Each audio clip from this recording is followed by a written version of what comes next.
invite you to join in attitude of prayer. God, you have created us for community and relationships. We might be in relationship with you, experience the life that you intend for us, to be able to serve in your kingdom.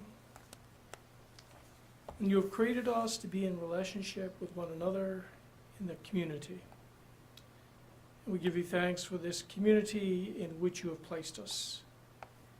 We give you thanks for those who have been a part of its history over the years and have contributed to what this community is this day. And we give you thanks for those who have answered the call of the citizens to serve on the commission at this time. We pray that they might have a sense of their place in history, that they might seek that which is good for the people of this community, that which will serve them in the long term. So guide them in their decisions, guide them as they interact with one another, as they have conversations with city employees, as they encounter the citizens and have conversation about the community and the needs of this place and this time. Be with them, we pray, always. In the name of the one who came not to be served, but to serve, Jesus Christ. Amen. Amen. Pledge allegiance To the flag of the United States of America and to the republic for which it stands, one nation, under God, indivisible, with liberty and justice for all. Good evening, Mr. Mayor and Commissioners. We will not need the attorney-client privilege executive session that's listed on the agenda tonight, but we will still need the confidential business data item on the agenda. And we believe we meant to add to, no, that's right, it's already on, I beg your pardon. I do want to remind us all that after the close of our city commission meeting, we do have the annual meeting of our land bank.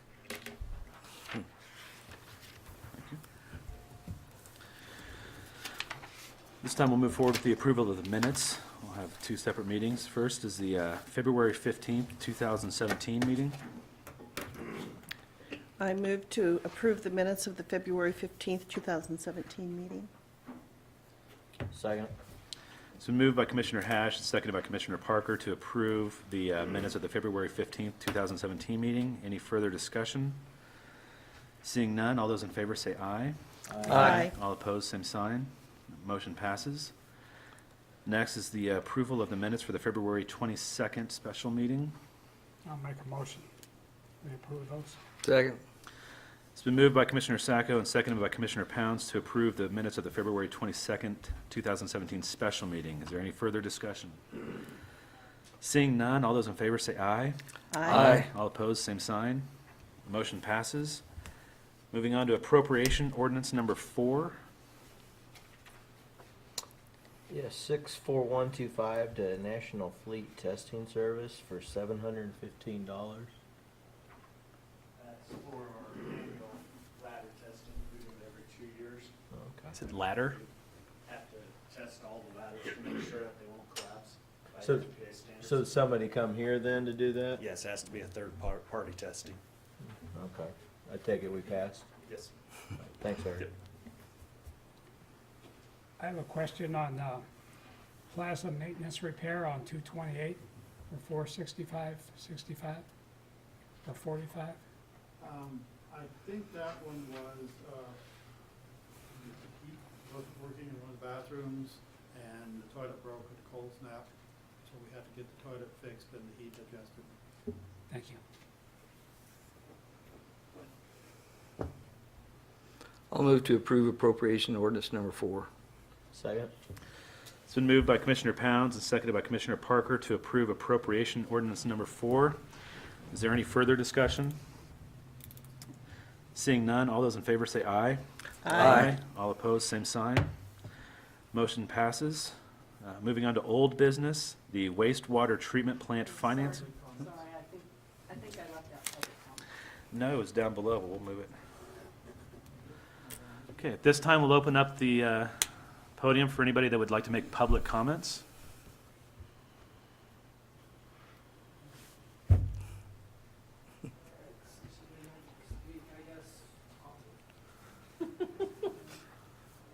I guess we've been informed back there that they are sending something off to KDOT about a new turn lane on the north edge of town. Yes, sir. Come off Highway 81.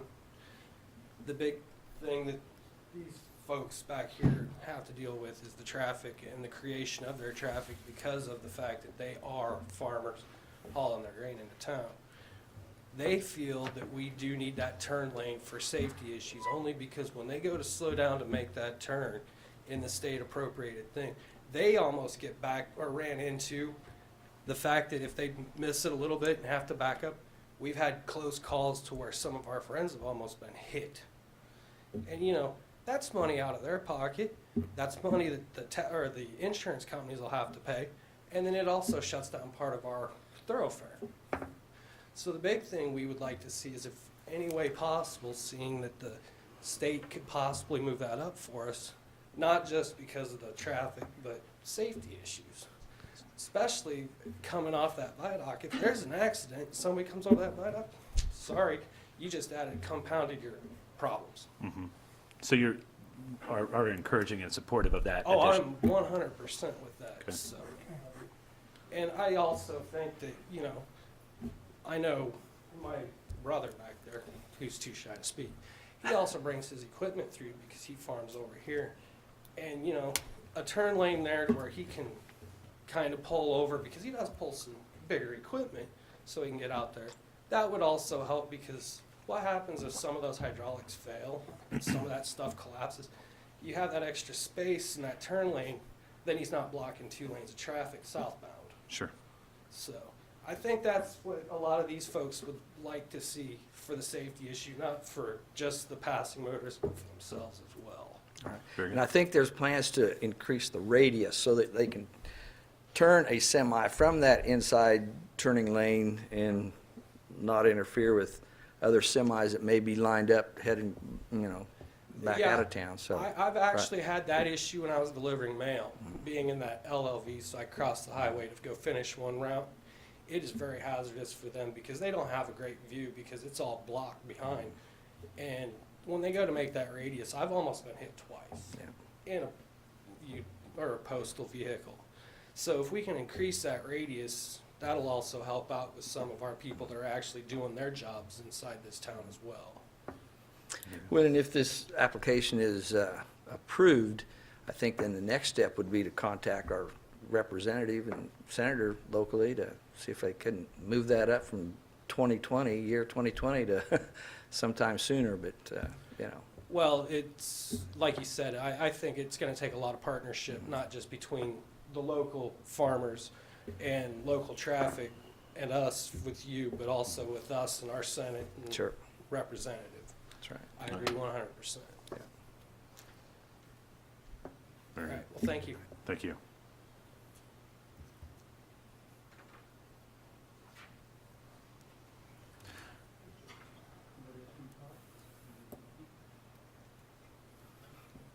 I thought I'd mention on this subject that this morning we got an email from KDOT asking communities to respond to them to list projects that they were particularly concerned about having. I think KDOT's trying to present its case for some funding in the legislature. So I'll respond and let them know we have filed this and that we had this turnout this evening expressing concern.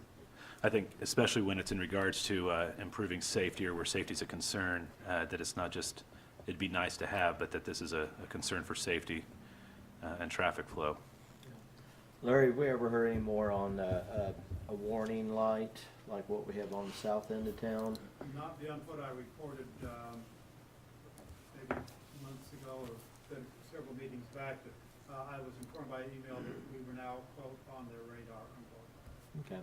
I might ask some of the guys that drive trucks, what we're looking at is when you're coming over the overpass, going south on 81 highway, we were thinking of putting a warning light there that would flash saying, and just, some of you guys that are driving big trucks, what's your thoughts on that? Give you a little more time to think or to react and give you a warning just when you shoot something down. Where you're not cresting that viaduct and have to, When you come over, you know, if you're not from around here, you come over that, Yeah. that you better be laying your brakes. I think it's a good idea. I've gotten to the point where if I'm headed west on Highway 9, essentially, at that intersection, I always look north before I go through a green light. Yep. Because I've seen a number of semis just sail right through that. And honestly, that they couldn't get stopped, I'm sure. I've So- seen that too, just standing there trying to go from, Mr. Wentz's building down to Wentz's. Mm-hmm. I push that button, wait for that stoplight. Mhm. I don't know how many times semis have blown right Yep. over. Yeah. well, we're optimistic, but we'll see. We'll use this occasion and comment from the public on that this evening also. I'll email back the person that, and we'll find a person, know we have a discussion. Very good. Thank you. Thank you, Ron. Any other public comments at this time? All right. This time we'll close public comments and then move on to old business, the wastewater treatment plant financing. We have a guest here this evening to speak to us about this, Todd Burris from the George K. Bauman Company. They are our financial representatives with respect to this transaction. They've represented us many times in the past, and Todd is now stepping into a lead role on that.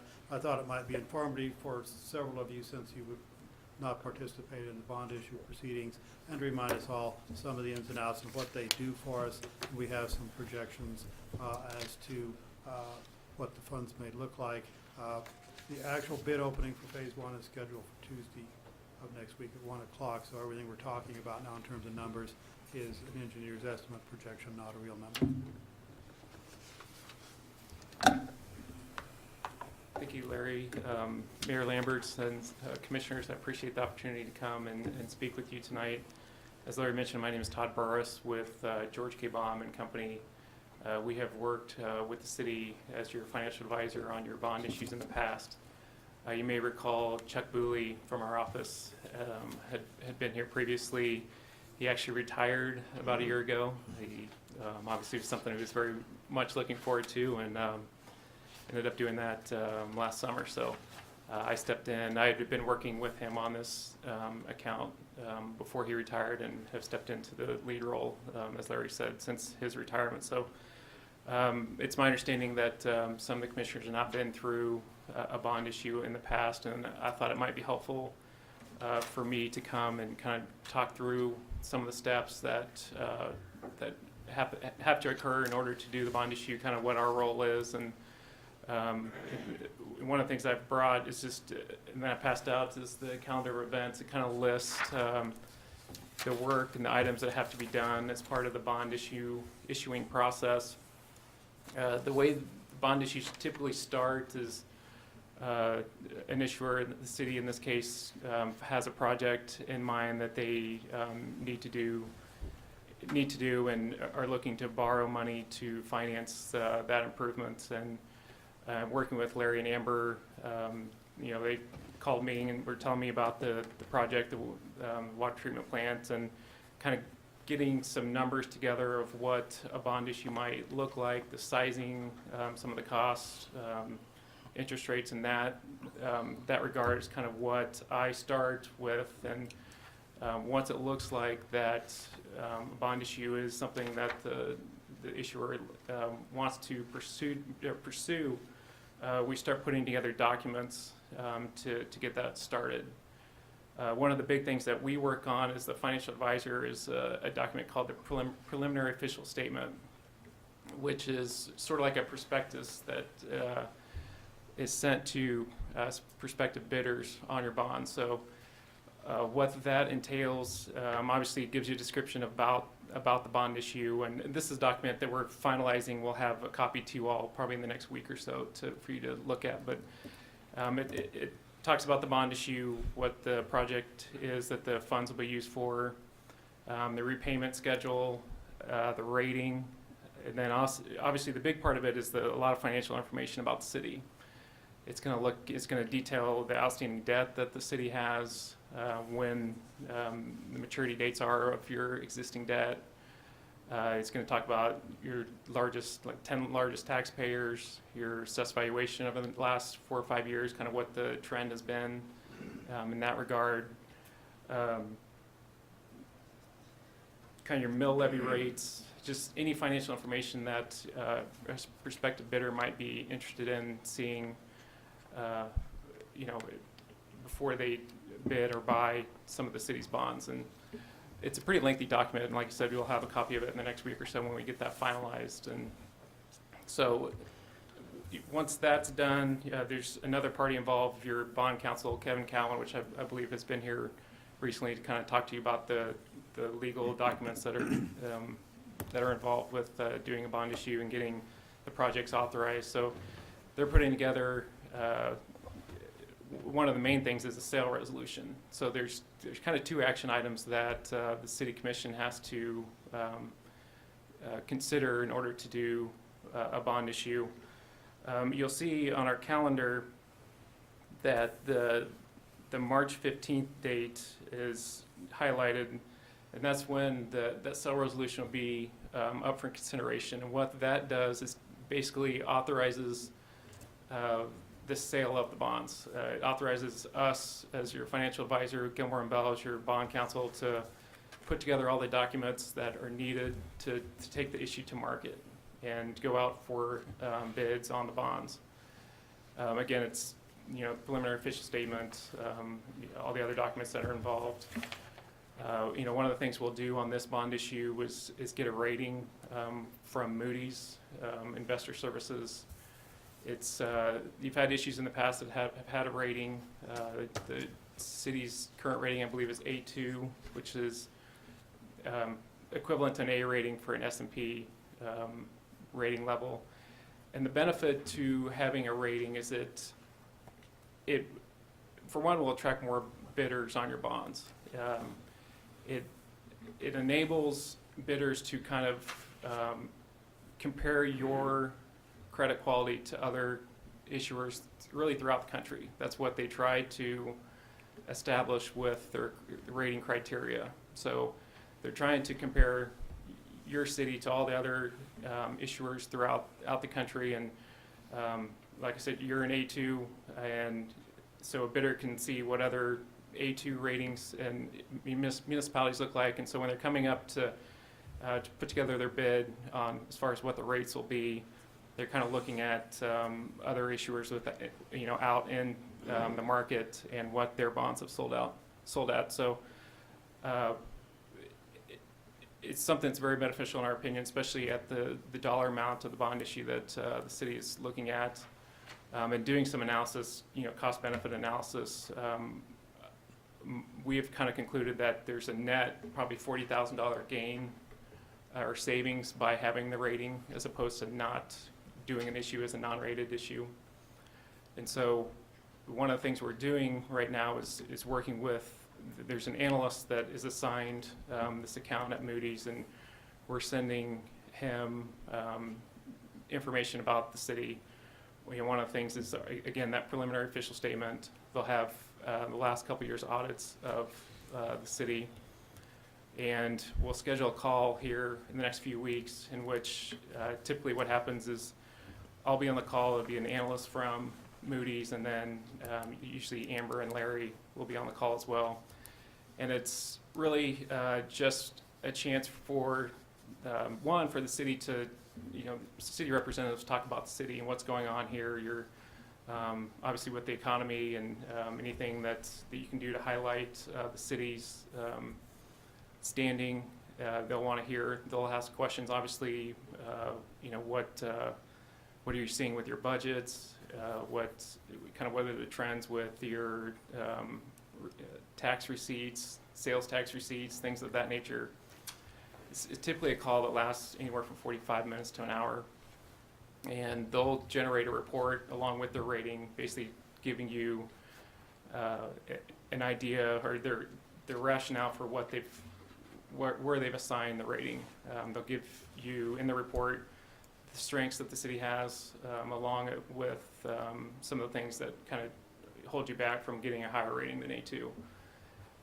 A lot of those things, unfortunately, aren't things you can control, especially things that you may need that might help you improve your rating. You know, one of the things they always mention is the size of your community, which is obviously tough for you to do a whole lot to grow that by a significant amount. But it's usually something they'll point out that, and we see that a lot with our clients, that it's just something that, again, something you can't control, but it is obviously a big factor in what they're looking at. So, yeah, like I said, that'll take place the next few weeks. They'll take a few weeks to do their analysis. You know, after the call, they have a credit committee that they kind of present the case to, and then they come back with a rating. And that rating will be shared with prospective bidders on the bonds as well. So at that point, you know, once we have that preliminary official statement done, that sale resolution passed so that we can move forward, we will then distribute information to prospective bidders. And it's something that's sent out nationally, that there's a company that we use that kind of syndicates that, and they've I've been told that there's 3,000 email addresses that they have that they send out this type of information.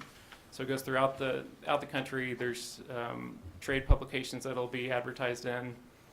You know, it'll basically talk about the size of the deal, when the sale is, what time it's at. Bids will be due. What we have scheduled right now is April 19th. We typically like to have the sale on the same day that there's a city commission meeting, because there is another step involved with you all that that night, once we have the sale, I'll be back to present the results and show you where, you know, basically how many bids we got, what the lowest rate is. And that at that time you'll have a bond resolution to consider, which basically locks in, you know, accepts the terms of the bid, the lowest bid, locks in those rates, and authorizes the issuance of the bonds. And so having that, having a sale on the same day as the commission meeting is helpful, because that bidder will know, you know, the next day that they're locked in, that they can, their capital is committed to buying these bonds. And so we do that for their sake, and it's kind of easy for everyone just to have it all in one day. From that point, that preliminary official statement then becomes a final official statement. We'll put the final terms of the bonds, the rates, everything else.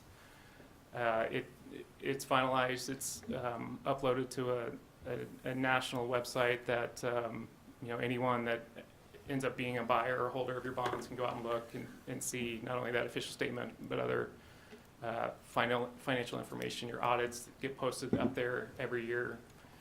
And so that's one of the steps, and then the bond council will have some documents to finalize. We'll generate a closing memo, which basically lays out how much the final payment will be from the buyer to the city for the bonds, you know, what date that will occur on. Right now we're scheduled for the closing to be May 8th. So assuming we stay on schedule, the city would have their funds on May 8th, and obviously be available to start paying project costs. So I know that's a lot that I've given you here in a couple minutes. I'm happy to answer any questions that you all have on this process. You said it was better to have a rating than not have a rating. How do we maintain our rating? I mean, is that something that costs us every year to have a rating with Moody's or S&P? Or No, it's not something that really costs you every year. There's upfront cost. It's based on the size of the issue. With the amount we're talking about, close to $3 million, the cost will be, I think, $11,500 would be the fee that would be paid to Moody's for the rating. Those costs, along with other issuance costs, are paid for from bond proceeds. So you'd size the bond issue high enough to pay the issuance costs, and so there wouldn't be any out-of-pocket expenses for the city as part of this issuing the bonds, which is very typical of the way these bond issues are typically structured. And that 11.5 is worth the cost? Well, and that's what doing a kind of a cost-benefit analysis, and what you achieve by having a good rating, A2 is a very good rating, is that you'd have lower interest costs from bidders. You're going to have not only more bidders, but at a lower rate. And looking at rates between what a non-rated issue and an A2 rated issue, even factoring in that $11,500 fee, my analysis showed that you would save about $40,000 by having the rating. So it's kind of, you spend a nickel to hopefully save $1 type of thing. And it's something we do with most of our clients, again, with this type of size. And it sounds like you may be looking at another issue here in a couple of years to finalize this project. So, I think it'd be beneficial to have that rating out there. Me too. That's an accurate statement. Could you do that whole scroll? Yeah, do you want me to start over? But it just validates and kind of quantifies the position, and then I would think increases the marketability. It just gives a measure of where things are. One of the things that's happened, since the financial problems in 08 and 09, there's been a lot of regulatory changes. The typical bidder we'll see on an issue like this, there'll be national investment banks, but the banks that are strongest on these types of deals are the regional, the UMB banks, the commerce banks of the world.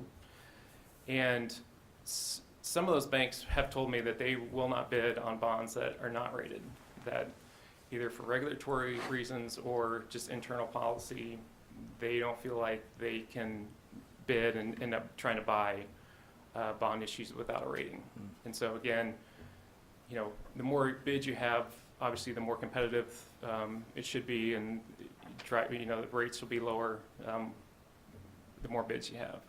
How does that bid work? I mean, does this bank bid this much, and did they see the next one, they can No. bid again, or is No. it just a one-shot deal? Yep, so Oh. it's a third-party company that has a website. It's all electronic. The information's posted, again, what time the bid's at, information about the bonds, again, is out there. And again, we're looking at April 19th. We'll set the times, usually 11 o'clock, and basically it says that put in your best bid by 11 o'clock on April the 19th. The website will do a calculation to calculate the best bid. I will verify that as well and do my own calculation. It'll give us, obviously not only who the bidders were, but also the lowest interest rate. We base it off what's called a true interest cost, and so it looks at not only the rates, but also the fee that the underwriter is proposing or is bidding with. So the underwriter charges a fee as part of this process, and that gets factored into figure out who's the lowest rate. And so to answer your question, no, they don't know who else is bidding. It's not an auction kind No, of thing. it's a one-shot sealed bid. You don't get to see. There's no negotiation. It's Generally speaking, is April a good month for bonds? Is Wednesday a good day for? Is it? one of the things that we typically do, we kind of structure everything around when you need your money, and talking to Larry and Amber, if you're looking at not needing the money until early May, the process is kind of 60 to 90-day process from the kind of start of the planning to actually closing on an issue.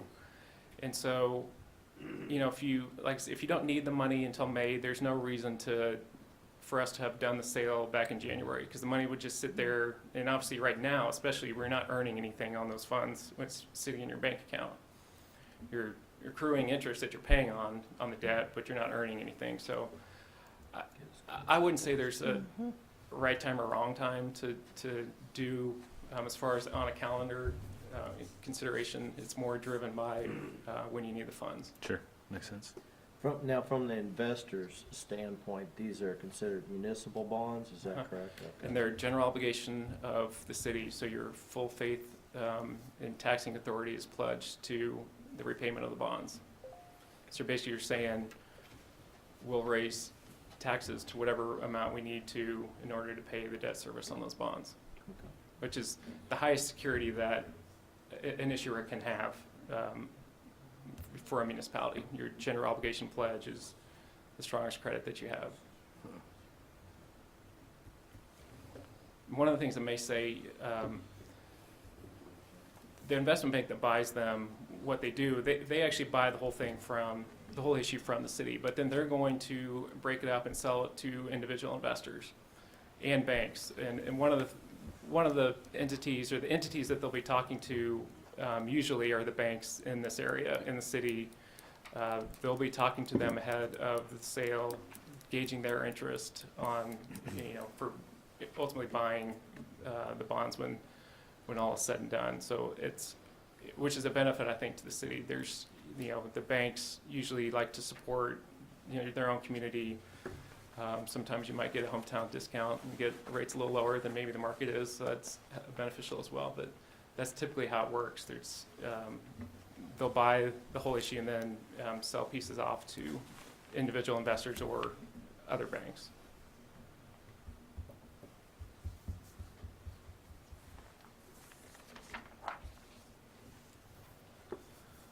But I would, like I said, there's one more. The next meeting, I think we're going to have that sale resolution for consideration, which really formally starts the process. And then I will be back on the sale date, as we have scheduled right now, April 19th, to present the results. Again, answer any questions you have, and you'll have another resolution to consider that would lock in the terms and authorize the issuance of the bonds at that point. Very good. Any other questions for Mr. Burris? I appreciate you coming up here and Yeah, I appreciate it too, and helping me understand this a little bit better. We'll I'll hopefully be back here in about 6 weeks. So, Thank you. Thank Very you. good. I don't believe any action is necessary on this one. Move. Thank you very much. Moving on to trail construction. The document you have before you that is titled Authority to Award Contract and Commit Funds is our commitment to KDOT to go ahead with the trail construction at the amount that was bid, which was $324,108, and that makes our local match $77,000.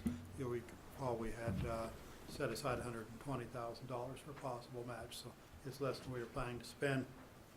I did ask Don Dean of Campbell Johnson to see if he could confirm with the low bidder here, Brian, that the lighting was included with this, and it is. He called him and spoke to them about it. The reason we were asking is because that was listed as an alternate in the plan. I was not sure from what I was hearing. So this will buy us the trail across the dam and down the back of the dam with lighting all the way. And Don also was told by Brian they would plan to start work July 1st or possibly earlier. Excellent. When do we have to part with our funds? We have to part with our funds by the first April? week of April. There's a date in here. We need to get this signed and sent back this meeting because they want it back by March 10, and then they say in here somewhere, by April 6, we have to send them the money. This just runs on the north side? of the dam? It runs across the top of the dam from the college side over to Pizza Hut United Bank area. And then it runs down the north side of the dam also, kind of branches off. So you have a branch going east and west, and you have branching off from that one that goes northerly down to Broadway Street. Yeah, Sam, originally, correct me if I'm wrong, we were hoping to do more, a bigger trail, but they kind of came in and changed the standards of how wide the trail had to be and all. 6 foot to 10 foot, correct? So then we came back and basically Larry kind of decided to do a two-step approach. Well, let's get the first one done, and then once we get it done, then we'll probably look at a second trail. But the way they, if I remember right, the way they kind of set it up, it ended up being more practical for us to do it in several steps. Is that? Yes, that's true. And in doing all those calculations, we were using the best estimates we had as far as the price of the trail, and then the bid came in far under the anticipated price. So had we known, we could have put some more trail on it. But they won't let us go back and spend the extra money. That's not how it works. I asked. In regards to where it is over the dam, is it going to be in a location that if such time in the future, near or far, that a road is laid out there, that this would be next to that, or is it Yes, going to it be a would be place? next to the road, and there's room enough up there to do this and also to have a regular city street beside it. Very good. Well, I'll move to authorize the award of the contract for the trail construction and payment to KDOT of our match of $77,000. Second? It's been moved by Commissioner Pounds and seconded by Commissioner Parker to authorize awarding the contract for trail construction and payment to KDOT for our match of $77,000. Is there any further discussion? Seeing none, all those in favor say aye. All opposed, same sign. Motion passes. I'm excited. Moving on to GIS mapping. This was one of the items that was discussed concerning our GIS mapping project at budget time last year, so it is in our 2017 budget to do this out of the Water Department's budget. The amount of the contract is $20,953. The contract is with the company that has sold us the GPS system and done the work up to date, and would like to proceed with this. And what this will put into the system is our water lines. So we think that's the next most important thing to put in after what we've got in there now. So with water lines, but it doesn't necessarily account for wastewater or... No, the sewer lines would be another one down the road. Okay. Will the same company do it? Yes, Okay. and it's similar to what they did last year with the stormwater. They come up and do locates and measurements and things. And if you remember, we had the deal last year where we had a problem because there was a water line, and that was a sewer line. So we're not getting to that one yet, but there are probably water lines out there that we don't know about too. I wouldn't be surprised. I don't know if Jeremy made a face when I said that just now, but it's sometimes you find something you didn't know you had, and certainly you get more information on sizes and things. Sometimes we find a water main that we thought was a certain size and you dig it up, it's not. So we should learn a lot more about our system. And everything from... Well, yeah. Just, are we happy with Midland GIS? You're gonna get a demonstration from a couple of the Have we been people happy tonight. with their services? Yes. I've been happy with everything we've got so far. They still got a little bit more storm. No, that was my question. I'll look through the maps and check it all out. And they're coming back Monday to meet with me on showing them everything that needs to be put back on there still. Okay. They've been good to work with, though. They keep me in the loop. All right. Okay. Good. So Thank you, Ron. what's the timetable on this stage one that we're doing as far as completion? This is Well, actually this one is, stage two. Or is this complete? no, we have several other things to do after this. The first stage, Right. it's pretty much complete once they get, they come and see me and they finish up my storm sewer. So the water lines is stage two, stage three will be You something can look else. at it that way, yeah. So water lines, I may be we coming have, to you later on, like cemetery this year too. we have sewer lines, and we have some other stuff we want to put on there. Each So, additional layer of the GIS. Yes. We'll show you a lot of that. Yeah, I I've know spoken the to some bodies people are that on have had this longer than we have, and they say it kind of never stops. You know, there's always something you're adjusting or putting in there. But the program they have, everything fits into it then? And from what I understand is it's not proprietary. I mean, they have it, but it's our It's data. our data, yeah. I think that's a key piece of it. Quit at any time and bring it up. We have an annual contract with them to maintain and update and all that stuff, like you would with a software company, basically. I think retaining ownership of that is, yeah. Well, I'll make a motion, we accept this. Second? I believe it's been moved by Commissioner Sacco and seconded by Commissioner Hash to approve the agreement with Midland GIS Solutions to map the water lines. Is there any further discussion? Seeing none, all those in favor say aye. Aye. All opposed, same sign. And the motion passes. Moving on to geometric improvement. Sounds kind of like a scary math class. Geometric improvement, that's the turning radius that the truck drivers was talking about.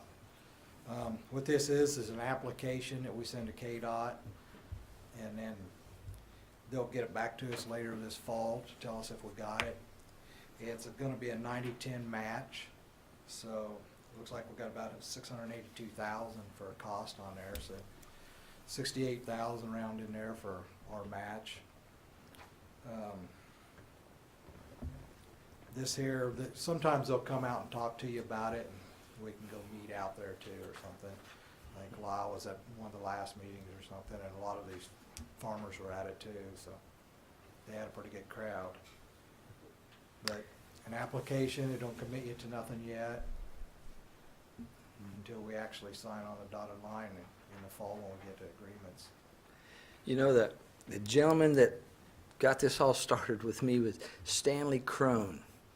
And he's had several close calls out there. I mean, two semis waiting to turn, and he pulls out right in front of a pickup because they were, shielding the pickup, and he goes on and on. He says, Lyle, in the meantime, until 2020, is this possible? Could KDOT cut the curb, knock the curb out so these semis can turn, without going over the curb and maybe relieving a bit of a safety It'd be something we could ask, thing. but when we did that, we'd probably want to move that light pole that's right there. Yeah, too. it's right behind it, so Yeah. if they start 'Cause cutting they'd too definitely short. be knocking that Yeah. down. Yeah. You can Right. make it, Boom. you have other places, kind of an apron, send an apron. Yeah. If, Is that a that's still KDOT-approved curb? 3 years away. What? Oh, I'm asking, can that curb go away on our own? Can that light pole go away on its own? Well, I suspect it's a KDOT thing, but, saying but anyway. Yeah. Well, I'm trying to remember, because we had. Might be complicated. Is that not possible? Yeah, just, okay, if it's not possible, it's not possible. I can't remember. Be patient and wait on it, because this is a good thing to Is there any questions? come on up that? with. Yeah, so. on this, so will KDOT handle this, if they go with it? Will they handle this the same way they've done before? They'll have their own, they'll put out bids and have their own people come out and Geometric. go with I it? believe that KDOT will bid this, but Campbell and Johnson will do the inspection, and we'll probably hire them to do design work Well, on what it. I'm talking about is, we're saying 682, but like the other project, KDOT came in a lot under What project?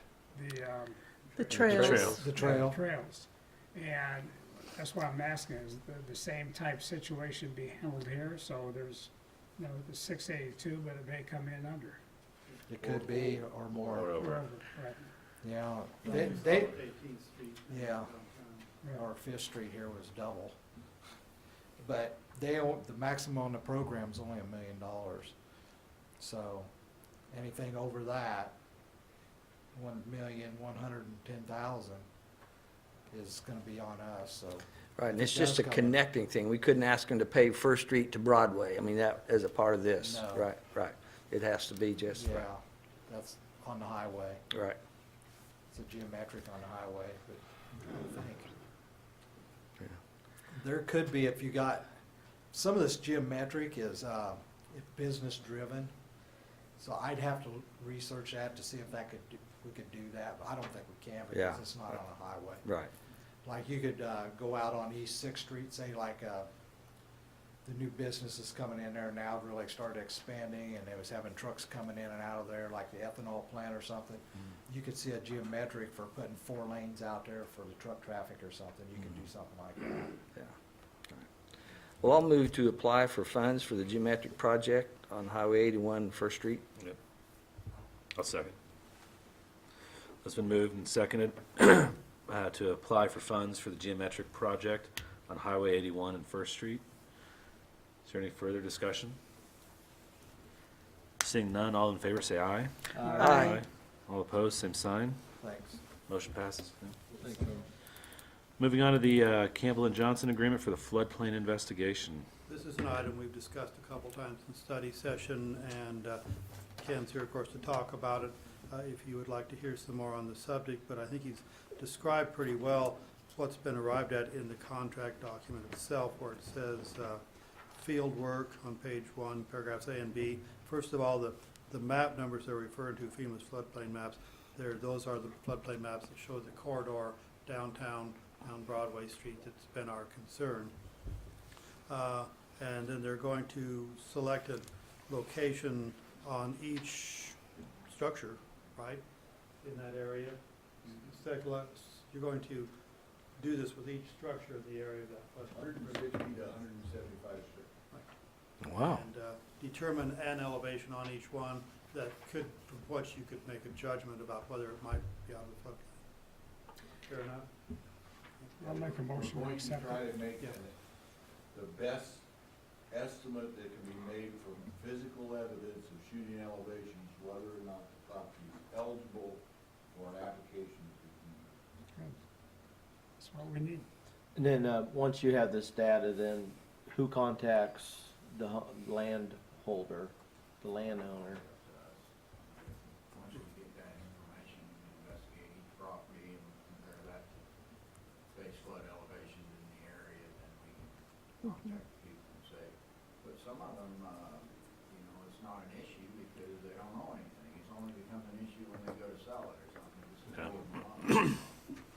So you may, you know, they may not even be aware that they have an issue in some cases. So we'd send everybody a letter with the findings, but I think beyond that, it also lets us quantify the problem. You know, we don't, right, we have assumed going in that the problem covers most of the houses, and this way we'll know better the size of our problem in the community and what that might mean, and then be able to better assess whether we need to go any further with the other study we talked about. I agree. Again, I'll make a motion to accept it. Second? It's been moved by Commissioner Sacco and seconded by Commissioner Parker to approve the Campbell and Johnson agreement for floodplain investigation for 7575. All those, any further discussion? All those in favor say aye. Aye. All opposed, same sign. Motion passes. Managers report.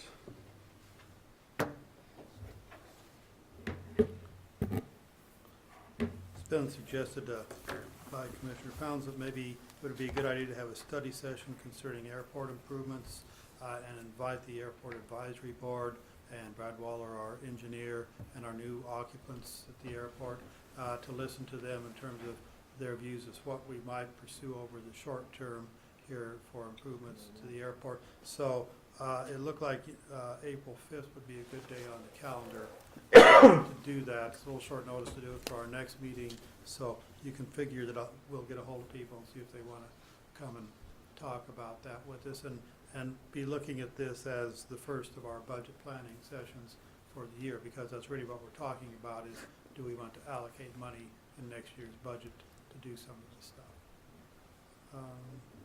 So you could have the fence. Is there board. currently money allocated towards airport We took improvement? that out of when we were cleaning, scraping the bottom of the barrel in the CIP, we took out the allocation we had for airport improvements this year. We spent a lot of money over the last few years buying land, and then with the pavement repaving project, which incidentally is done and they're coming out for final inspection. They paid us most of the money, KDOT did on that this month, and they're coming out to take a look at it next week sometime, I think, and give us our final 5%. So, But it was just this year that but we, this year is the first time in a long time, it's the first time I know that we haven't done that, but that money is in the pool for the 18th Street and 6th Street projects. That's one of the things we took out of the CIP and added to the funds we had to do that. But as far as FAA money, we used it on the runway.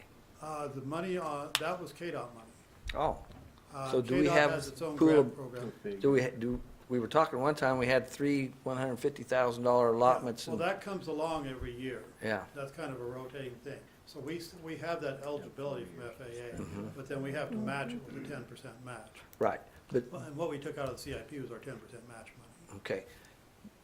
Do we have a pool of FAA airport of budgeted? Yes, we do. We have. Okay, that's what I There thought. would be, Yeah. you know, $450,000 or Right, so. that's what I, That we could spend Okay. anytime we want to have a project that meets our airport advisory, our airport plan, and that we're willing to match 10% on. right, okay. Well, 15. yeah, I thought that was, So, yes. so there, but I that- forgot that about still goes, yeah. one-way project was KDOT money. Yeah, That's the good. one we did this last summer was a KDOT. Great, great. The only other thing I have, this is the new fence that Ron's crew built this last few days out at the, that's where the detail shop used to be. Set in cement, as you can see, so nice sturdy fence. They took down the trees. That fence line had, the property line was right through the trees that were short. So they took down the trees, built the fence, and I think they're planning to build a chain link fence now along the north side of the boundary line, so it'll be fenced from two angles. The fence is built so that if and when we get the project we just talked about as far as widening the turnoff, we won't have to move anything. The fence will be out of the way. Good So deal. another good job for Ron and his crew there. And that's all I really have. Larry, I got a question Yeah. for you. It would help me, and I think all of us, is there any way, as we get into this, you know, talking budgets and the whole thing, of at least seeing, I like to see monthly, but quarterly, cash basis, P&Ls? I know they're not audited, but it helped give us some direction instead of waiting at the end of the year. Because I mean, I feel like we're sitting up here, we approve money being spent, and then we look and, you know, but we don't have an idea on, you know, what we budgeted at the year, each month for the year, and how we're comparing. And it would just be a lot helpful, especially going into budgets of the next year, while we're kidding ourselves, because this really didn't happen. It's more like this, but just waiting a year, I mean, to me, it's too late. I'll let Andrew respond. We have monthly financial statements that I put online each month. I guess I was, maybe I didn't direct everybody to that at some point, I don't know. Here, I can show you because I have my laptop. on Good. the screen tonight. But if you go to our website and go to departments and then finance, there I am. Great. Thank you. It's a few years old. You can click on any month and, That's last year, you got 2017. right, I just finished January, so it will be put up probably tomorrow. Okay. Do you ever have people But call I up do and it every ask month, and questions?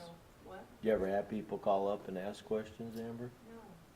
I wondered if anybody ever looked at these. Well, good, so Maybe they're not. I didn't Sam, realize they were up there. I signed it. And then the budget, I guess each year, the budget would go up there.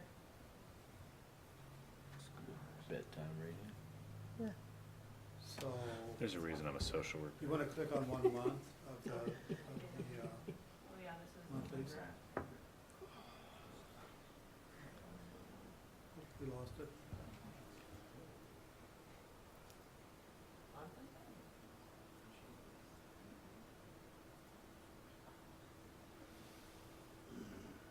So, I don't know if you've ever looked at these,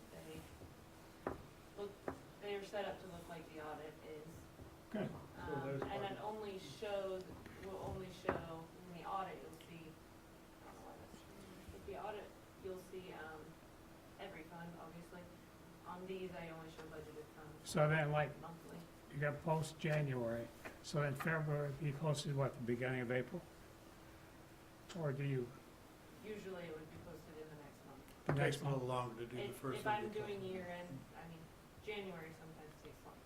Oh, December okay. takes longer and then therefore January takes longer, but then I catch back up, so February would be in March. Chop chop. I like that. That allows me to, What was that? thank you. It's a chop chop. Sorry, it is done, he signed, it is done. And he signs off on the bank reconciliation and the journal entries every month, and then I make the financial statements and then I put them on. I'm very appreciative of you trying to make sense of it for me, because The paperwork I it's a see every different month, task. including those financials, and our Amber will have gone through and found if there's something that's not in the right account or needs to be shifted or that sort of thing, and track it all down, and it balances every month and has. And parenthetically, when before all of us started the jobs we had now, the city had gone something like a year and a half without a balanced financial monthly report. So, Good. great improvement. I'll If try, you ever have questions, I'll try to take the benefit of your hard work. Thank you. nobody asked me about them. I'm not confident enough in my ability to grasp the answer, and I've got the questions. So It- this is the first. Nobody's ever asked about this before. Well, Charles might have, but he didn't Oh, ask yeah. very nicely. Careful, Tim, there's a camera out there. Moving on to, I guess, commissioner comments? The old Daylights building really looks nice. I mean, that glass underneath, you know, I understand it's gonna be a pharmacy? I mean, is there a Correct, and, building permit? Oh, I think we'll be getting a request for some downtown improvement funding from them, but Ashley showed me a picture the other day. That's actually the historic front of the building. I wondered that. Yeah, and there are pictures from, that it was just covered over. So there are pictures, she had a picture from whenever it was when straw boaters were in fashion and high collars, and that's all in the windows there. So. Oh, wow. Do we know, is there a new business going in, the old Linda Hauser's travel office space? Some work over there out on the Yeah. floor. There's a new Okay. coffee shop going in, isn't Oh, is that right? there? Yeah. There? I don't think that's a coffee shop, is it? What? No, they're at the corner there at Sixth, and, Library. yeah. But Oh, yeah. it's been in motion, I think, for a couple of years, but I think they're getting Been close. working with them on that. Yeah, Well, I just saw something, said they're finally getting ready to open. They're Yeah. waiting for the inspection. I don't know if that's you, Virgil, or what? Now the building there on Sixth Street, who owns that? Is that the attorney that owns it? What is his name? Mr. Knowles Knoll. Noel. Yeah. Yes, Knowles Noel. Okay, and that's Okay. the one that's been getting worked on, right? Yeah. What are they doing on the, further down, the railroad? They're replacing that crossing too, like they did the one on The other Broadway. one, okay. Mr. Buffett's on it, isn't he? Right. We'll assume that's what happened. We scared him. Yeah. Rod, I got a question.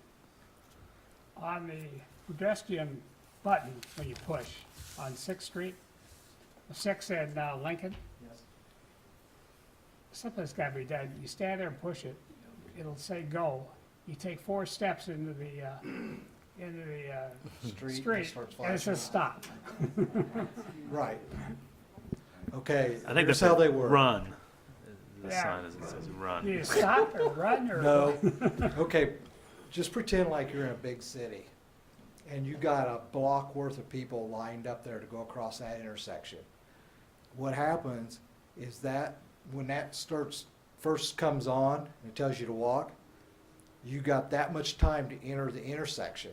And when it comes up and says stop and it's flashing, I think it's flashing or it's holding up That's solid, flashing. the people that had just hit the edge of the curb are supposed to stop. Then while it's flashing, that gives you time for all those people to clear the intersection, then it goes solid. Okay. That's how that works. There better not be Okay. too many people behind me. So, Yeah, we can increase that a little bit if you, I mean, if there's 5 or 6 there, surely they can get into the intersection if they're paying attention. But they still got all that flash in hand to get out of the intersection. That's how It's that kind of works. like the yellow light. it's still a red light for those that are at, you know, right. Yeah, it's like a long bunch of people there, if you can imagine that. And that's what it's for. It stops them from going in there too long. And that gives them other people that just went in there at the last time to clear that intersection. You'll notice it flashes for a lot longer after it goes to I the don't know, I flashing. hurry across. Well, It's when it probably goes better solid, one way or the other. when it's solid, then you should be out of there. Okay, But that's how it works. That's how it's set up for it to all work right, that way. thank you. Ron, while you get here, I'm not sure that the speedometer sign on the south end of town was working right. It seemed, has anybody checked it in the last day or two? Because it seemed I came into town Monday night and normally it shows constantly while you're Yeah. coming in, and it would seem more intermittent than Yeah, you're just normal. going right. You might just have somebody check I'll it look out. at it. I thought I seen it and it was working fine, but it might, I know it's a few mile an hour off. Yeah, I think the police radars are a couple mile an hour off too, 'cause there's no way I'm going that fast. I'll look at it. All right, thanks, Ron. Uh-huh. Commissioner Hash, do you have anything? No, I don't. I don't have anything either this evening. So, moving on to staff comments.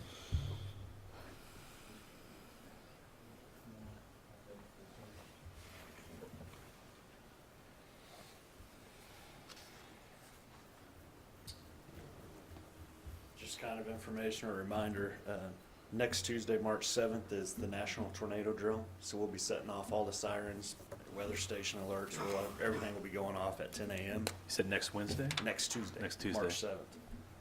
Pending weather, if we have storms or something, it will be postponed, but And what time's that? 10 a.m. 10 a.m.? Fire, It's not 1 o'clock, but we're opening our bids. not 1 o'clock, so, my suggestion is take time, practice, think about the tornadoes, because that season's coming. Yep. Real quick. Make sure I'm not on the tee box. I'm ready for a round.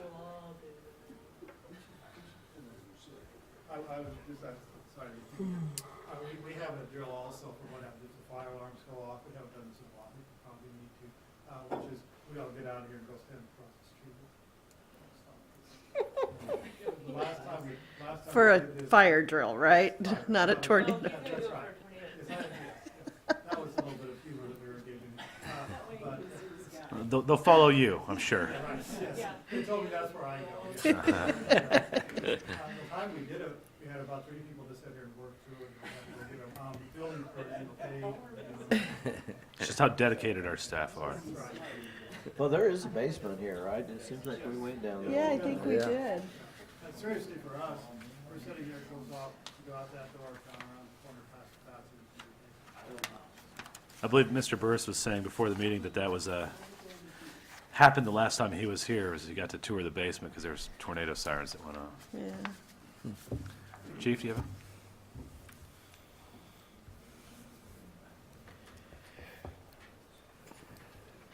Mayor and Commissioners, as you recall, last year you authorized a purchase and highway patrol of a police SUV. First they told us December, then they told us May, now they're telling me March. So hopefully by the first session in April, we'll have it. April 21st, our 2 officers graduate from the academy. They still have some field training to do, but sometime in May, we should actually be at full strength for the first time in a long time. Good. Very good. any other staff comments? Fair enough. I do have a question. What, all the flags there at 18th and Broadway, what was that for?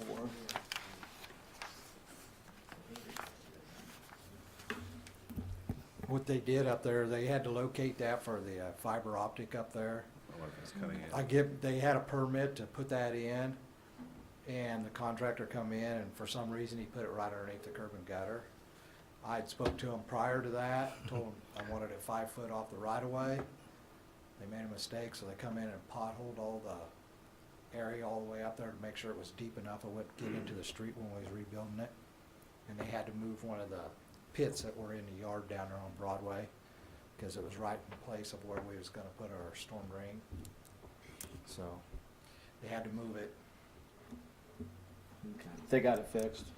Well, they moved that pit out of the way, and they potholed all, that's the wood along the street now is holes there that they left because they potholed so they could see how deep it was. And everything was deep enough, we shouldn't be no problem for us. So, that's what it was. Okay. All right, thanks, Ron.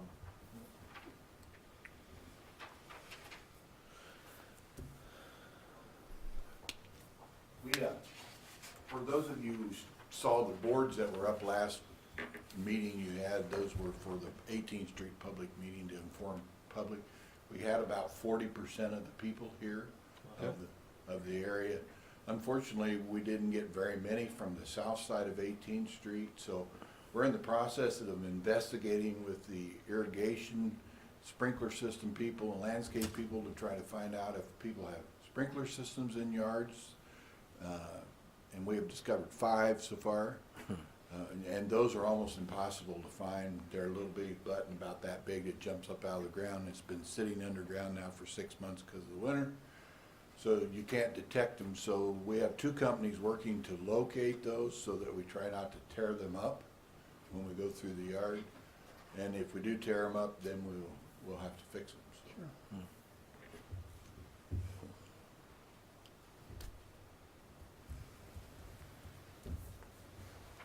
Okay, at this time, moving on to an executive session. Mr. Mayor and Commissioners, I request an executive session to discuss confidential business data for 15 minutes, with inviting me. I move to go into executive session to discuss confidential business data or trade secrets of a business in order to protect the interests of the business to be discussed, and to reconvene in open session in 15 minutes, inviting Mr. Uri. Second. It's been moved by Commissioner Hash and seconded by Commissioner Parker to move into executive session to discuss confidential business data in a period of 15 minutes, inviting City Manager Uri. Is there any further discussion? Should we let the seniors go? I don't know. Yeah. You guys want to come up and get your paper signed? We'll chat. Can Stacy sign it? Stacy can sign it? Okay. All those in favor say aye. Aye. All opposed, same sign. Should have let them sweat it out. You're way too nice, Lyle. No action was taken, but at this time I would move to adjourn to an additional executive session to discuss confidential business matters for a period of 10 minutes, inviting City Manager Uri. Second. It's been moved and seconded. Is there any further discussion? Seeing none, all in favor say aye. Aye. All opposed, same sign. Motion passes. That's what we need, about a 45-minute one this time, guys. Yeah. Okay, no action was taken. Following the adjournment of the meeting, there will be a study session for fire inspections, GIS demonstration, and sidewalk repair. So I guess at this time I'd entertain a motion to adjourn. I'll make a motion. Second. It's been moved by Commissioner Sacco, seconded by Commissioner Parker to adjourn the meeting. Is there any further discussion? Seeing none, all in favor say aye. Aye. All opposed, same sign.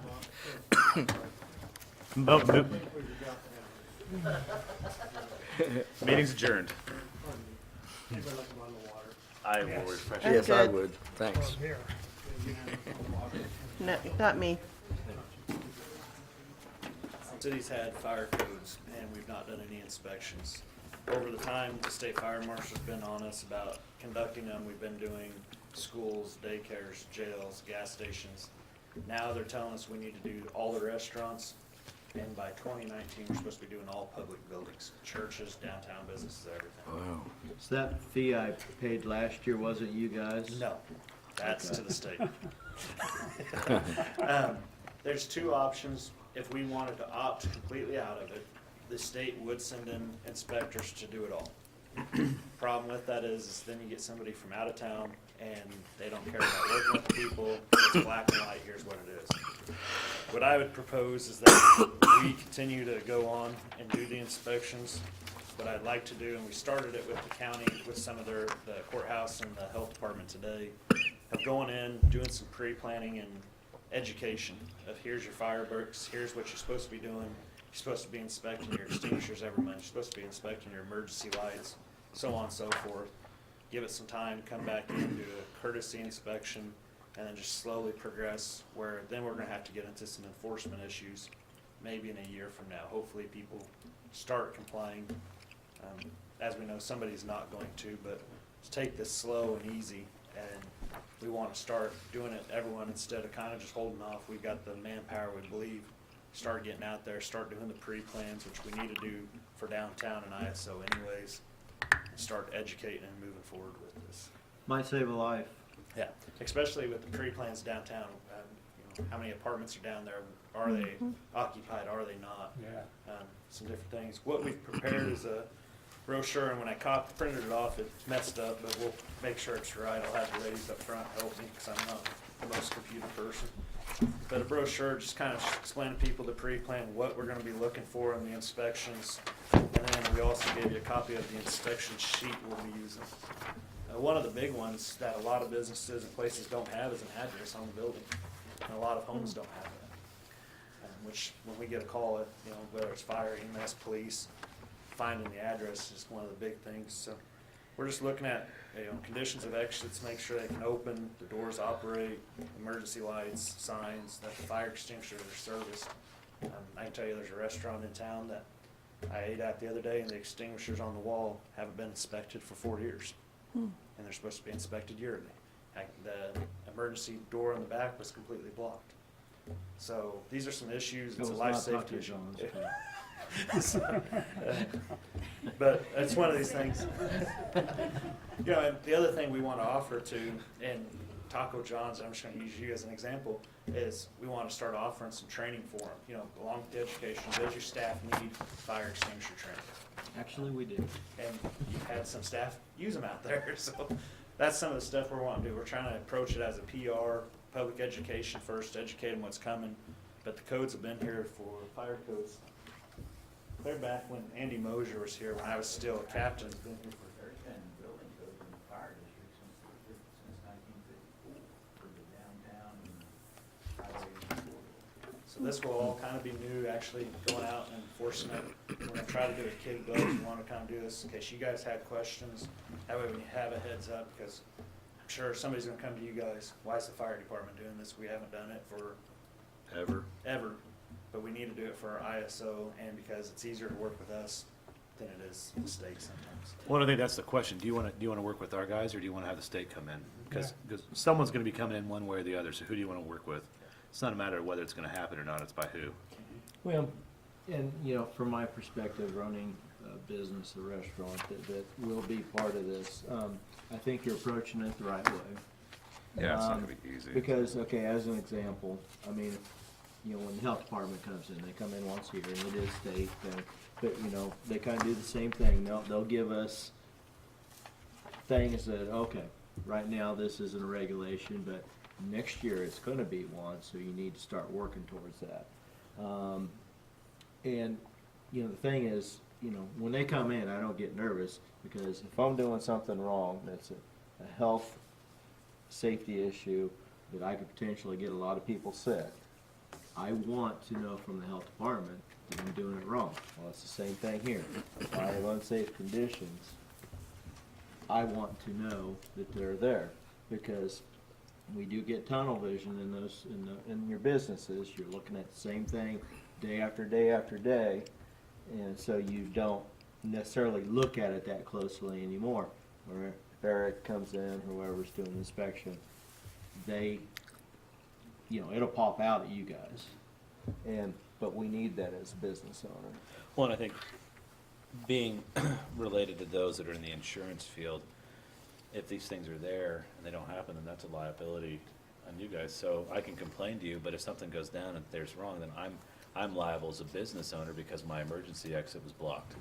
So I can complain about it, and it's a regulation I shouldn't have to do, but if you're not worried about saving people's lives, you might as well be saving your own hide.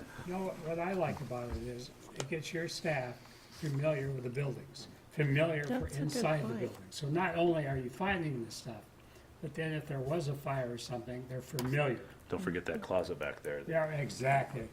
And I think that's just as important on your side as on their side. And we've got a fairly young group over there, besides me and two of the captains. They haven't experienced the downtown fire. They haven't experienced a major closet creating fire. And that's what we're gonna try to prevent with this. Exactly. Is there any fee associated with an inspection? But right now, no. I haven't addressed that. That's something I think I would like to spend a year kind of going out doing the education, see exactly what we're gonna have invested in this, and address it probably in a year and a half of, does there need to be a fee, and what are we gonna do for an enforcement factor? Because that's the other side we have with anything. We can go out and tell people they need to do it, but there's gonna come a point where we have to either physically go in and tell a business they're shut down until this is corrected, or writing a citation or what. So some of those things will be coming probably in a year to year and a half is my prediction. Kind of see what the reaction is out there, and then from there we can start making. Right some now, I would decisions. really like to keep this no fee, nothing, the enforcement side of it. So we could try to open this as a friendly, here we are, we're truly here to try to help you and educate you and go from there. What I could kind of see is if, and I don't know, depending on staff resources, whether that's something that should get built into a budget, but kind of the preliminary or the initial one comes in and everything's good, fine. But if I have to keep coming back here, then that becomes the business owner's obligation to pay for the resources to do so. As a city, we're trying to do this to make sure everybody's safe, everybody's taken care of, but if you're not playing ball, this becomes your obligation, and you're gonna foot the bill. It's not the city to keep coming out here and looking at the emergency door still blocked. We shouldn't, as taxpayers, have to pay for that. That's on you, not you, that guy. That guy. And I can make predictions from experience at Fairbury and Halstead doing this, and what we're probably gonna have for compliance and who we're not, and, but I'd rather kind of just, let's give it a year, and then we'll come back and say, here, and I'll have some true data from what Sure. it's taken time through here.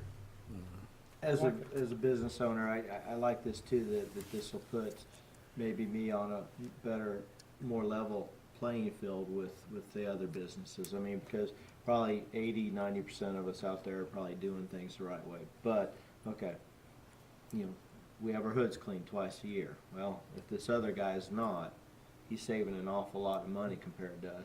And then the same thing with the inspection of our Ansel system, our fire extinguishers. Again, that's twice a year for us. If I'm paying for that twice a year, I'd like to see my competitor paying for that twice a year too. And I can tell you right now, that's, some of the places in town, it's not being done. So, we're just we're looking at it from a major safety standpoint. If they have that fire and they have to pull that Ansel system, which you've experienced, it needs to go off and it needs to work. So, It wasn't used correctly though. I will say this is, unless you guys have questions or somebody's just totally against it, or rather the state come in, I'd be happy to call them and we can continue driving on with our course. No, I'd much rather have it. Have it be us. Thank you. Thank you. Thank you. Do you have to pay for the health department? Well, we pay a yearly, we have to pay yearly, like $225 for a license. Uh-huh, And then that's part of, I see. so they come in at least once a year, no matter what. Uh-huh, And then anything after that is complaint driven. I see. This is our town.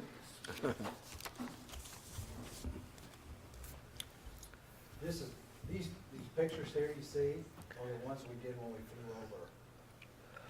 Cool. That ortho line. They just overlapped all this stuff on them. You can see right here all the property lines and stuff. And then I can go over here, like, utility data. Okay, I'm putting in, storm sewer stuff. Like right there, you can see all my storm sewers. Oh, And you can take it, like, I can take the gravity mains off, and open drains and outfalls, inlets, manholes, and just have culvert points, which is only one there.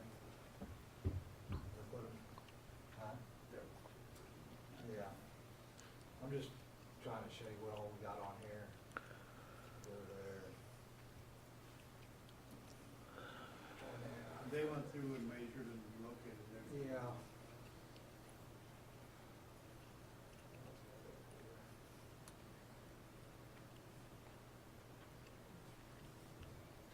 Wave at the camera. Huh? Oh, And it's, then if I go and I can click on this here.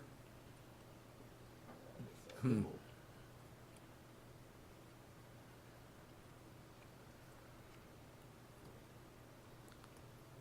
That's it. I missed what I wanted.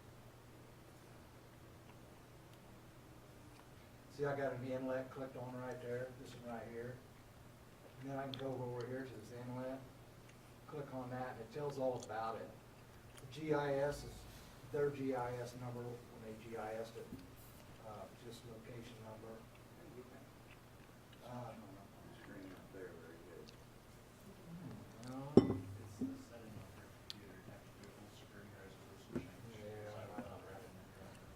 I don't know how to tell you that. I think we've got. But like right here's the GIS number, and if I scroll down through this stuff, which you can't see, it's a curb inlet.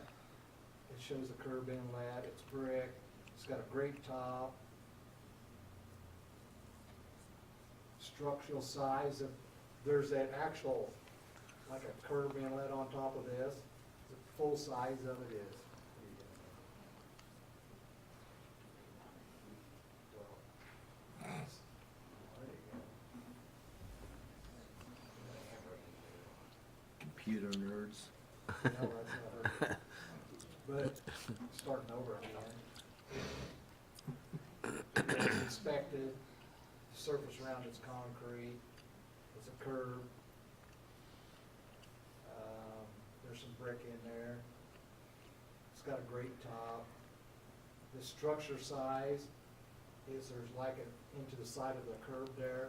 That's the full size of the structure. And the size that the water goes in is this number right here, 4 by 28. That's what it goes in. Are those inches or Yes, feet or? those are inches there. And then this there 16 by 29 is the side of the grate and the flow line out there. As I said, most of the stuff here, you know, we've got different things here. It says, and then it's not lined, but then I found out this northing, it's not it's like latitude and longitude. You see right down there at the bottom of the page, it's got latitude and longitude. Mm-hmm. Northing and easting on this thing is a lot closer. It's right on the money versus the latitude and longitude. The latitude and longitude could be a little further off, and this is really close. Wow. The rim elevation, that's the elevation shooting off the top of the grate right there.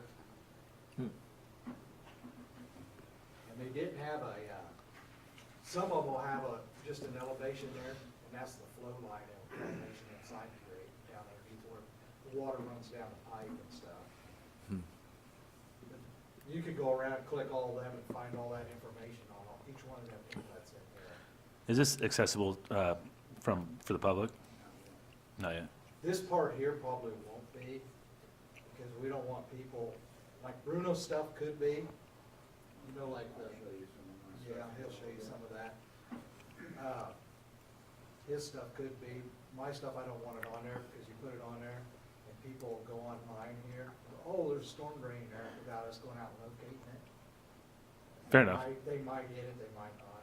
That makes sense. So yeah, what information we make accessible to the public, that makes sense. Just a little bit. Decision to be made by Yes. probably each department head as to Yes. how much information they want available to the public. Yeah. You know, you might be able to show them inlets, you know, because they can see that anyway. Mhm. You want me to, you want me to show them how to do the, The parcel search. yeah. Yeah, you can do that.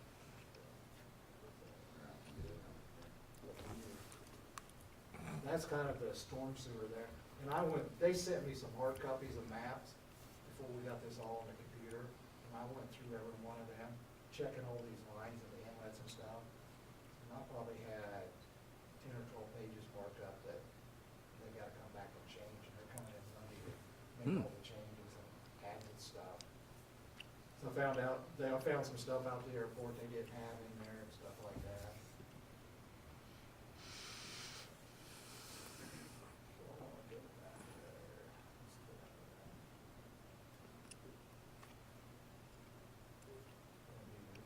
Sure, I'll show them a little bit of mine. Right here's the assessor data. That's like your property lines, your house addresses and stuff like that. And Bruno said And he, you can throw them in there, like the address one you can see isn't clicked, it doesn't have a check mark, so there's no addresses, but if you did, it would be a lot, there'd be a lot showing up. And you can. I can, you want me to go show them how to do that? If we wanna identify something, like right here, we hit identify. And I can go in here and I can just go like this. Draw me a section what I want to identify here, depending on how big of a map you want. Then we can go in here and, I could create a distance off that, like 150 feet, like Bruno, if he's doing a notice and he needs 150 feet or a 200-foot notice. You put that distance in here, and then you can, continue on that. And that gives you the buffer, And that gives you the map right there with the buffer zone and everything. and that gives you all the parcels over here on the left of, well, you gotta create a mailing list. Yeah. Then we go back in here, and we can go down here and run a report. Your mailing list can be 2 columns, 3 columns.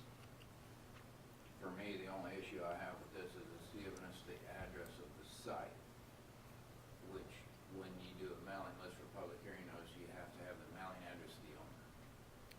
And so we're gonna get that worked out with the county, because usually I just send the map to the county, and then But a you day got, later, they send me the information, but but then you got a report here you can print out.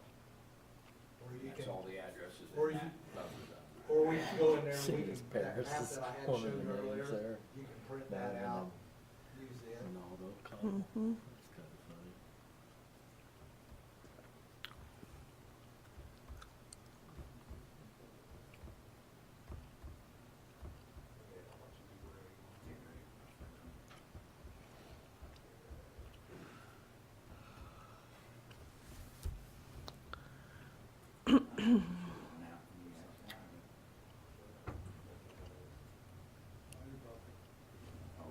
You broke it. WSU's in the top 25 today. 21. Yeah. Getting there. We'll draw, we'll put it over the side. Map up there. Alright, well, my layers are pretty simple, planning and zoning, and future land use and stuff, so, let me go back, that's fine. So if I hit my, well, it's not coming up. It is, it's right there. Oh, is there one? There it is. Oh, okay. Then the zoning layer will pop up, and then you got the color coded, so it gives you the color coded. I don't know why that buffer zone's not coming out there, it should have went away. But if we go down here, let's see, you can see the industrial zone, but to see what that is, we can go up here and show the legend, and it tells you what your zoning is. So you got that, and at some point, I'm gonna have a link, so if I wanna click on this central business district, it'll link it to our zoning regulations, and you can look in their zoning regulations, and you can see what is all allowed in that. And that, to me, should be available to the public. And you can do that in other communities, you can click on this, and it'll punch up the zoning regs and say, you know, in central business district, you have these setbacks and these, uses that are allowed.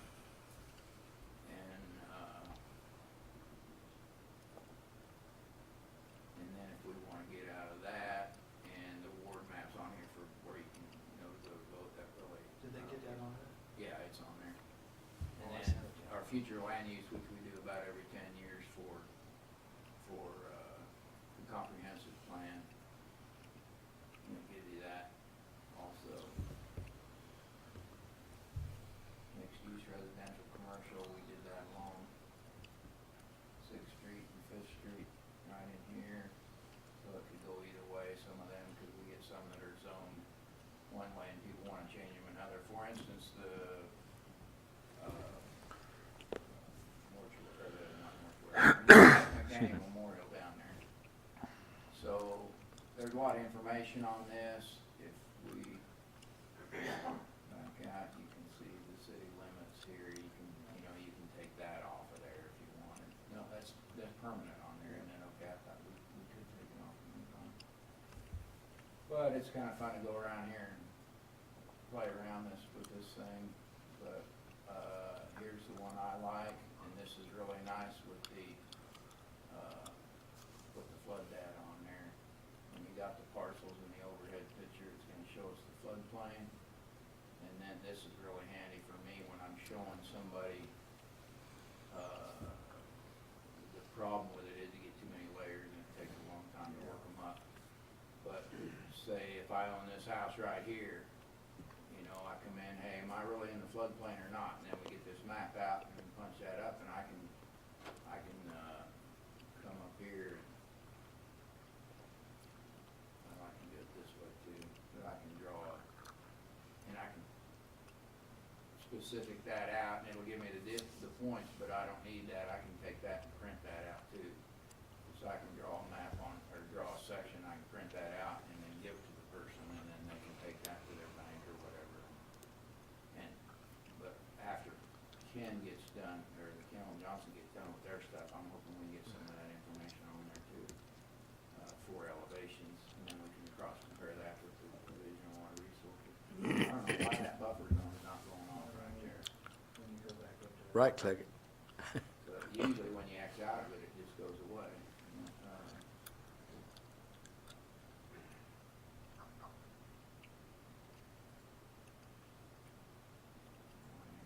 There it is. Now I can take that foot off there. So there you go, that's basically what I can do with it on my layers. I hope to be, as time goes on, I'll be adding things to where you can link up to other information through that. Like Ronnie, you know, when he clicks on a storm drain, it pops up right there, but for me, it has to link to our site to open up the zoning reg, you know, on that certain deal. Or on a future land use, or even flood data. Like on the storm drainage too, it can all be edited later on, like if we add some or put some more in. That's another thing that'd be nice for me when we do a zoning change. I don't have to wait till the next map comes out, and as soon as you do another zoning change, it's obsolete. You gotta put notes on my map, that's why you come in my office, my zoning map's got notes all over it all the time, because there's always changes, always changes, always changes. I go in here the next day, edit it, and it'll be current. So if somebody, cause I get calls, I'll bet I get 5 calls a week from appraisers wanting to know what the zoning is on this address or this site or whatever, and if they got this available to them, I won't get them calls anymore. They just go look. But if you look at the map now we have online in our zoning regs, it was last updated 2016. Before that, it was 2011, and I'll bet I had 25, 30 notes on that old map. And then you give it to Ken, you know, and then we go over it, and here's this, and here's that, and here's the ordinance number. Okay, this is now should be yellow instead of green because we changed the zoning. And he'll print out a new map, and we hang it on the wall, and you see them all over. And then as soon as the zoning change comes along, or an annexation, they're obsolete. They're worthless.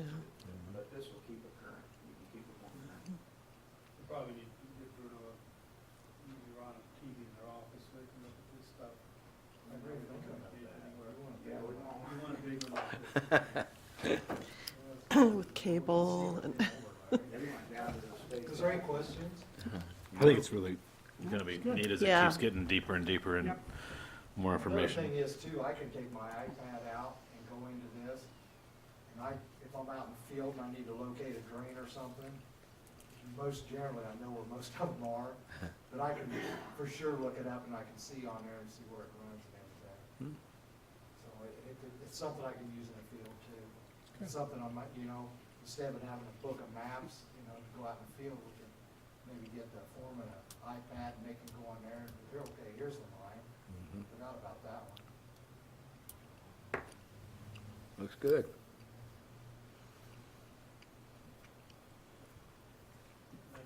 Thank you very much. So really the good news is it's working, Yeah. and we're finding it easy to adapt to and figure out, so. When we call them guys up too, Brutal had some things they want to change, and before I'm off the phone, most of the time they have it done. Now we've got our, As soon as, but you gotta refresh when you're in jail, you gotta refresh it and bring it back up. no, one time we were talking about street signs even. Yes. Yeah, we can get all that in there. Yeah, gee.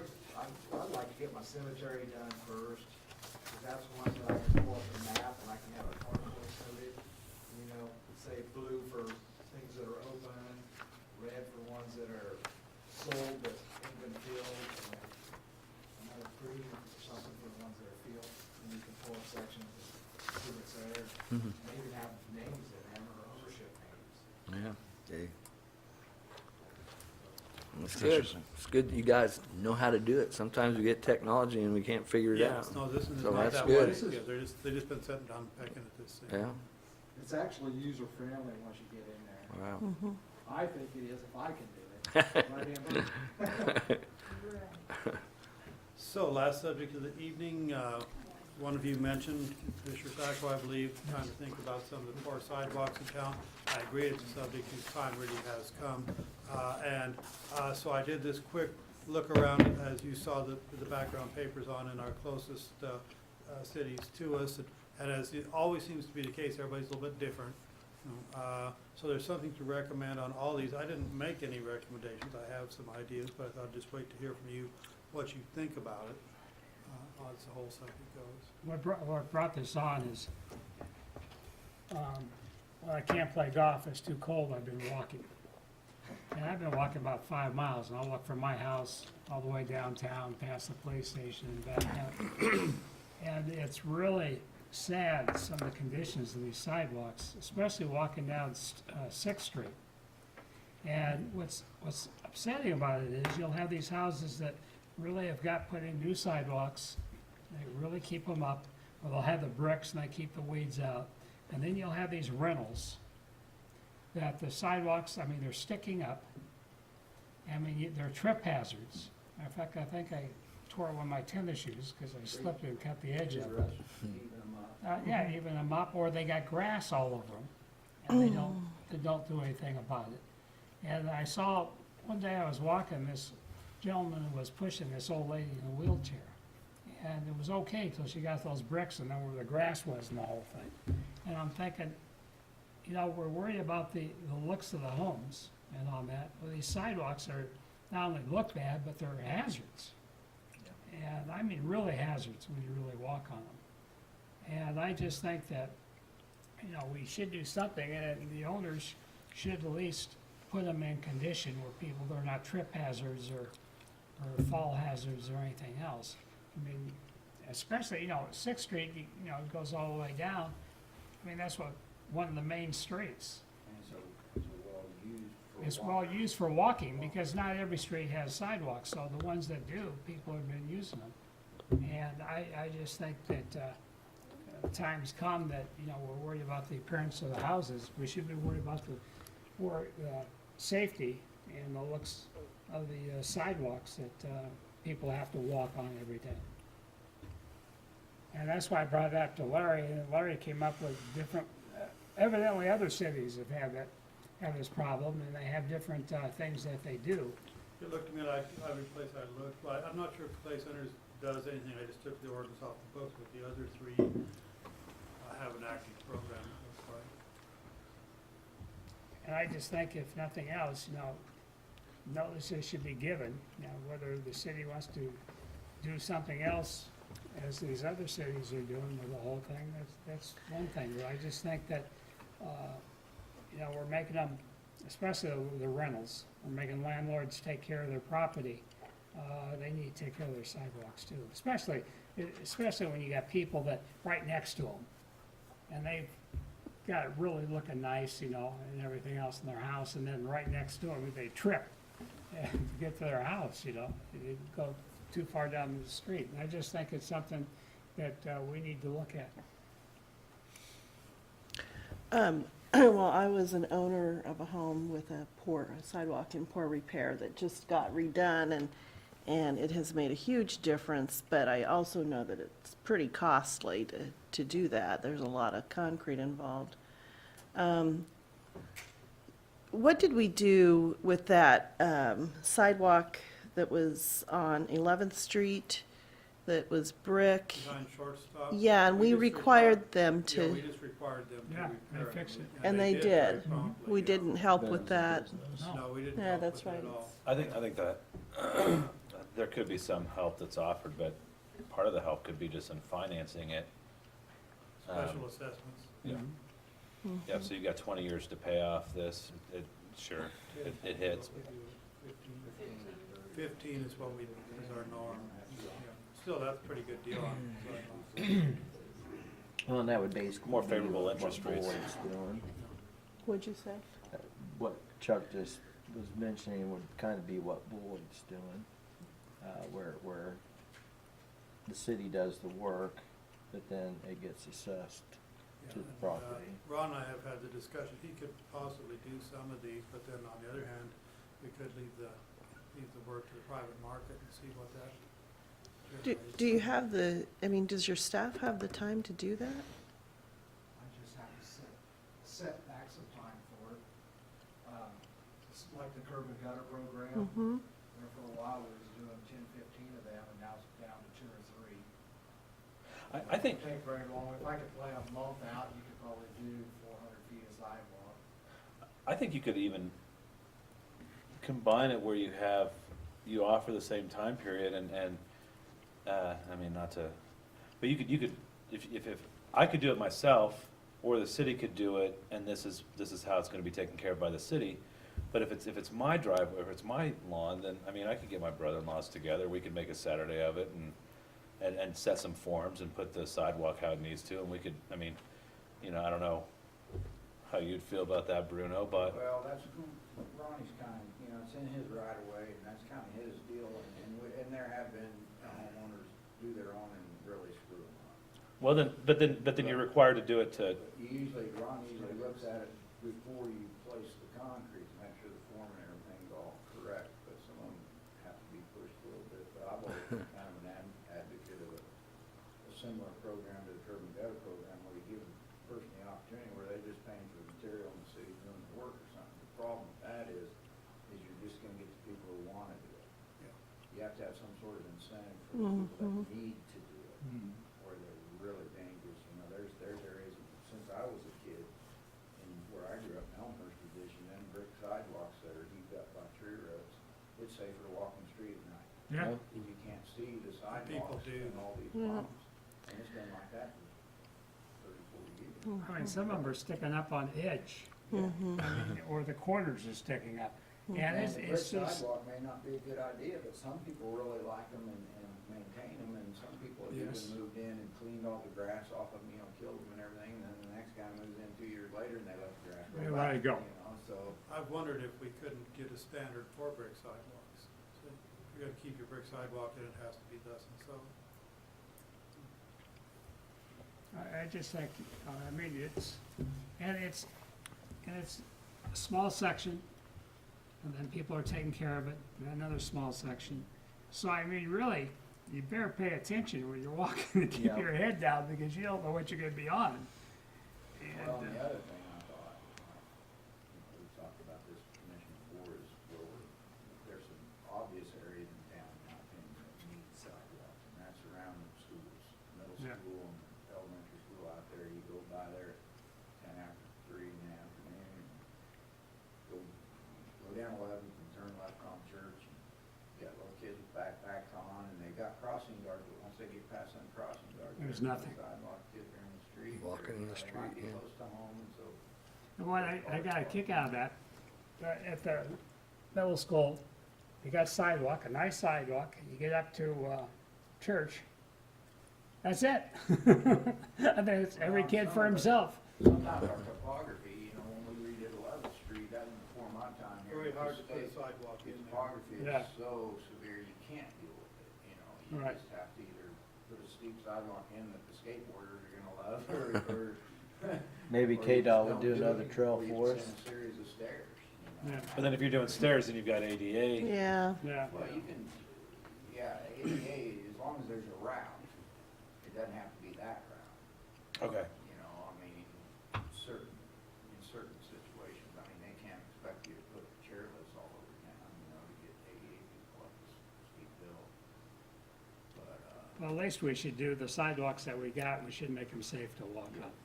What I'd like to possibly consider, if it sounds okay to you, is we start off and just identify sidewalks we think are the most traveled in the worst shape right now, and maybe identify some quantity of those, and just start doing enforcement.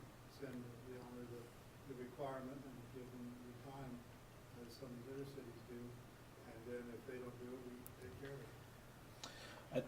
I think if we're gonna do that, then we need to be pretty proactive and not just looking like we're a city government coming in to make life harder for our citizens. Well, somewhat similar to what Eric's doing, we could start off by, as we kind of do anyway, notify people with a polite letter that they were gonna, we're starting to look at the sidewalks and roads, one we've seen a lot of people particularly need repair and, so we always start with a nice letter. And I can go public on this. I want to probably, do some additions to our ordinances, maybe copies of what they said, but, you know, if you want to budget some money to do some of this, that's fine, but, I think, for my own thought, it's a private matter, and the people should be expected to keep up their sidewalks. The ordinance is set that forever, so we just start to ramp up some enforcement and go from there. Anyway. And actually, the ones that are the worst shape are landlords. They're renting it out. I mean, the houses that they're renting out, surprised people are living in them. I mean, just the way they look. But the fact is, it's the landlords that are collecting the money and not putting money back in their house or the sidewalks. And that's the thing that kind of bothers me a little bit, because, you know, you go walk away from that house, and there's another nice house, you know, so it's owned by someone, and they've taken care of theirs. And then they have to put up with landlords who don't. Issue too, that's, you know, a full, in the 2010 census, and when we did their housing rehabilitation program, we had to do the studies, and a full third of our housing units are rentals. And that number is increasing, and that's above the national average. Yeah. And a lot of that has to do with the condition of the home. Nobody wants them to live in them, so Right. landlords buy them up, we turn them out and slumlord and get to squeeze whatever they can out of them. Certain ones do. Certain landlords are very good about Yeah, this. there's some. Check. But, the way the trend's going now, but you never know, is, you know, there might be, you know, 40% of our houses out there that are basically almost completely unregulated because the landlords are living there and we have no rental license, we have no requirement, you know, it's required by state law, and I get calls. I would say on the average 1 week, a renter complaining about something issue in their home. And then the other side of it is I have to be invited in by a legal resident of that rental before I can go in and take pictures and put some pressure on the landlord, unless it's an extreme emergency or something like that. And then sometimes they're reluctant, well, I don't want to cause any trouble, or sometimes they're not the renter. You know, it might be their brother or their son, or, you know, it's a lady from across the state and their college kids living there, you know, and they're going all over in the house and the kids getting sick. And, you know, it's a constant battle, and it's a very tough thing to turn around, and the state laws are very clear, and I've got copies of the state laws, and I always, it's landlord, and they've got a guideline for landlords and tenants. It's called the Landlord-Tenant Handbook for the state of Kansas, and I've talked to the state about it, and I can copy them all I want. Diane copyright agreements, I pass them out all the time, and you know, first thing I ask them, do you got a written lease agreement? You know, no, it's verbal, you know, so then so I just try to give them guidelines, and I say, try to follow these guidelines, you know, whether it's a landlord or a tenant, because I get calls from landlords too, because tenants can trash the place pretty quick. So as far as the sidewalks go, Right. If it's okay with you, and we might get some pushback from landlords on this too, but we would not be targeting types of ownership, we'd be targeting. Just the quality of the sidewalk regardless. Whether it's a sidewalk or taking, identifying the ones around town that we think are the worst, and those are the ones that I'd go with that. So the heavily trafficked ones are the ones that get a lot of foot Yeah, traffic? that sort of thing, try to Right. look at the neighborhoods where there's more foot traffic, and then you look at the conditions of sidewalks. Well, I also think that it might be a worthwhile thing to do to look at a way that we can help with the financing of it in whatever way. I agree. Well, I mean- we can offer special assessments, Mhm. So what would you say the average, what's the average side, let's say, standard lot size, average sidewalk, concrete, what are we looking at? Just real ballpark figure.